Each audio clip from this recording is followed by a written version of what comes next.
O Senhor esteja convosco. Ele está no meio de nós. Proclamação do Evangelho de Jesus Cristo segundo Lucas. Glória a vós, Senhor.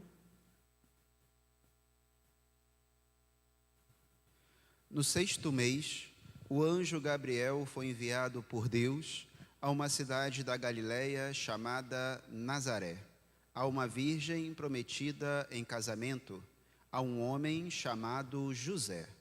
Ele era descendente de Davi, e o nome da virgem era Maria. O anjo entrou onde ela estava e disse: Alegra-te, cheia de graça, o Senhor está contigo. Maria ficou perturbada com estas palavras e começou a pensar qual seria o significado da saudação. O anjo então disse-lhe: Não tenhas medo, Maria, porque encontraste graça diante de Deus. Eis que conceberás e darás à luz um filho, a quem porás o nome de Jesus. Ele será grande, será chamado Filho do Altíssimo, e o Senhor Deus lhe dará o trono de seu pai Davi.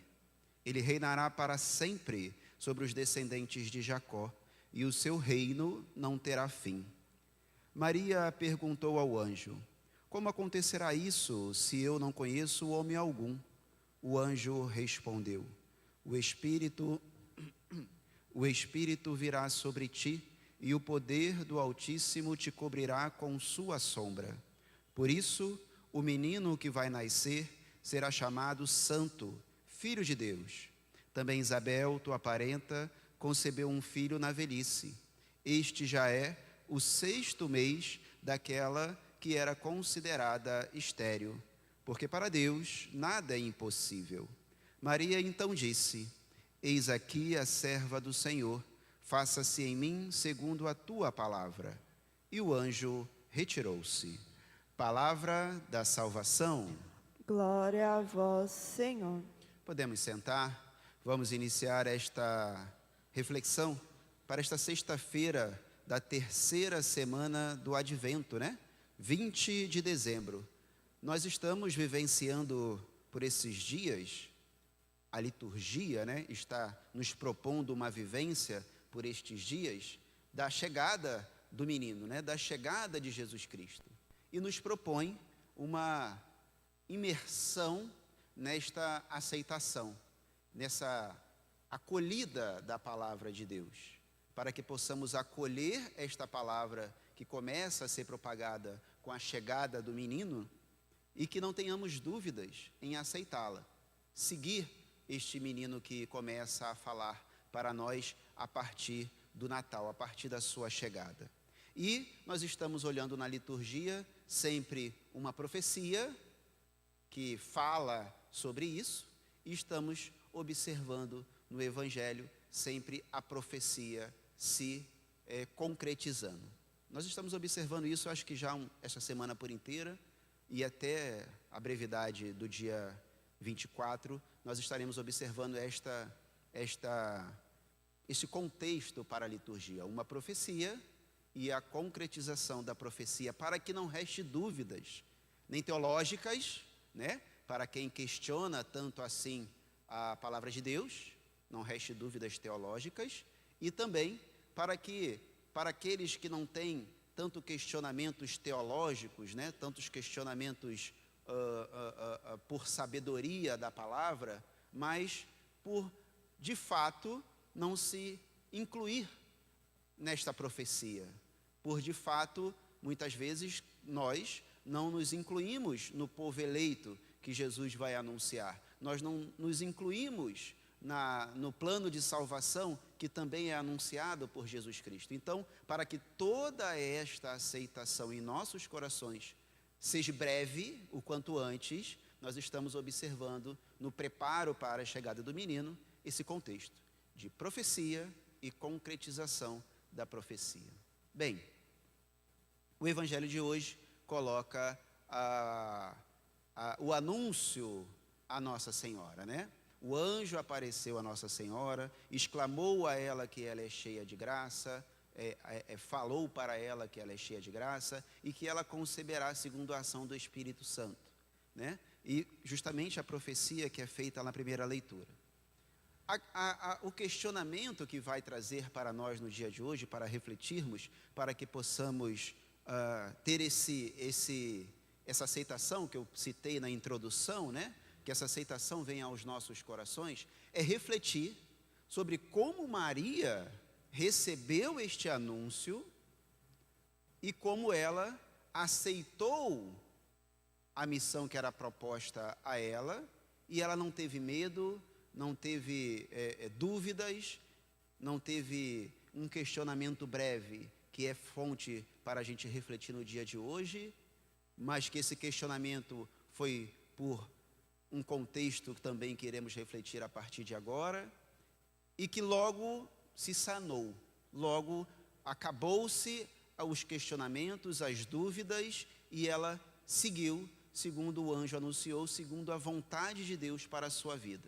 Que nós precisamos assim refletir, para que a palavra de Deus que se apresenta para nós, que nós tenhamos até mesmo os nossos questionamentos em momentos oportunos, tenhamos as nossas dúvidas, mas que o quanto antes essa palavra se faça presente em nossos corações e edifique a nossa vida, para que comecemos a caminhar com Cristo que se apresenta e a sua palavra preencha os nossos corações.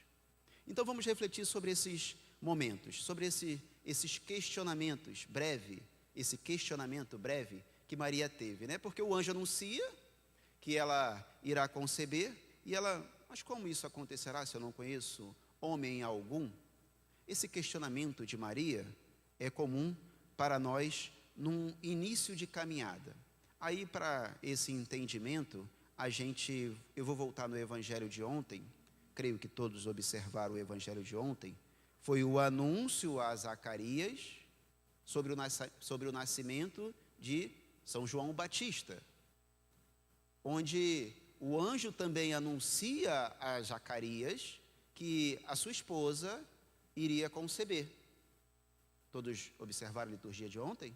A liturgia de ontem do Evangelho é o anúncio do anjo anunciando a Zacarias que sua esposa iria engravidar, só que ela era de idade avançada, todos a consideravam estéril, né? A história todo mundo conhece, estou só pontuando aqui para a gente entrar nessa reflexão, né?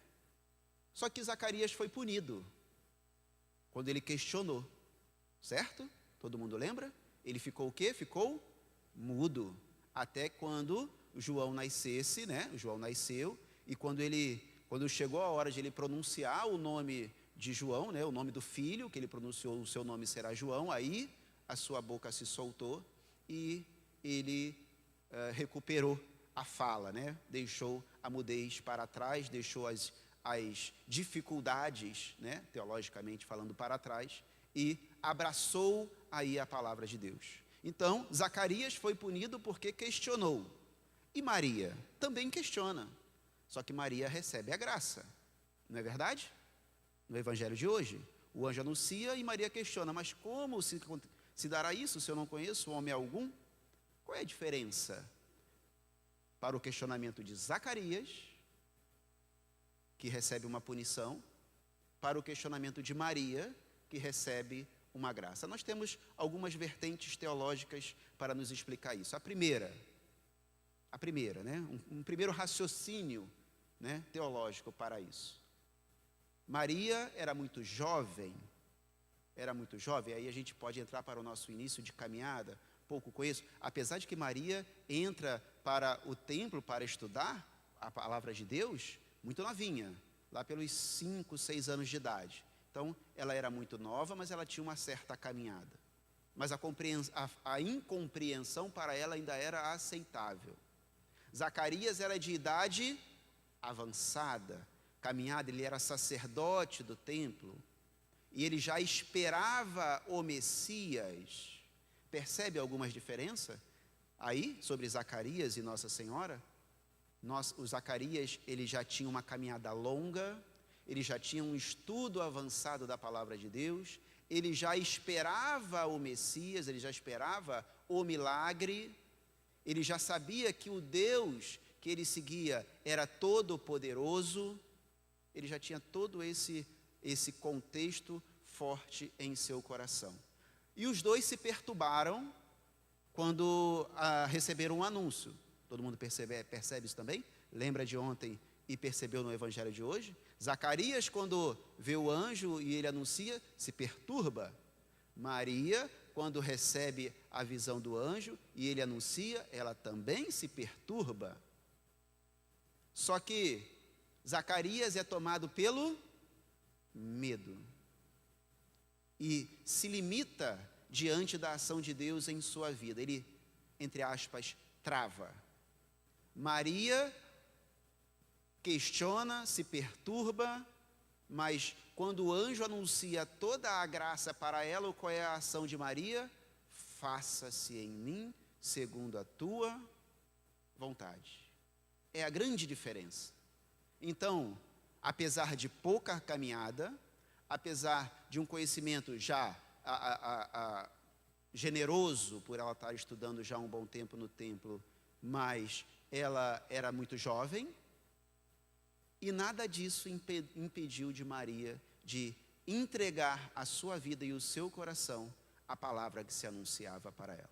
Este é o convite para nós no dia de hoje, de deixar as nossas ignorâncias, os nossos medos, as nossas incertezas de lado, pior, de não permitir que essas ignorâncias, incertezas e medos tomem conta da nossa vida, a ponto de nos limitar no caminhar com Deus, com Jesus Cristo, que agora é a proposta a partir de Maria.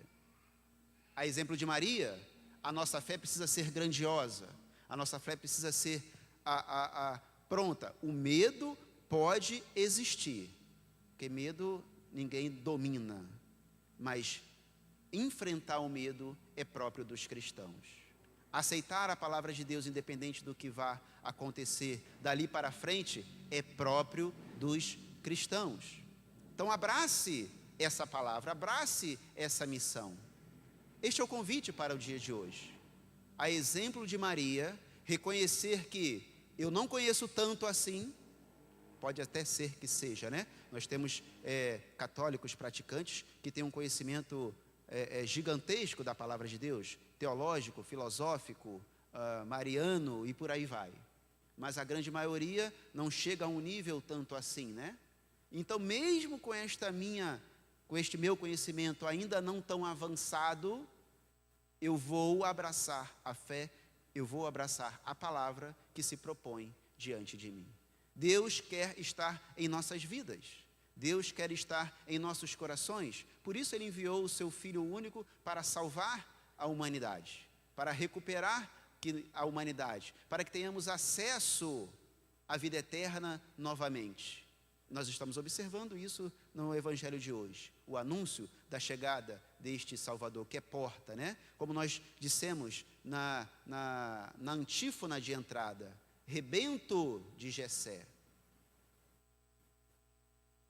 Então abracemos a fé verdadeiramente, sem medos, sem questionamentos assoberbados que venham dar mais atenção para o que não é de Deus, para o que de fato Deus quer colocar em nossos corações. Retiremos de nossos pensamentos dúvidas que são colocadas pelo mundo, pelas propostas que não provêm de Deus, pelas colocações humanas, e deixemos o nosso coração ser guiado por Jesus Cristo, a partir desse Natal, a partir desse menino que se apresenta.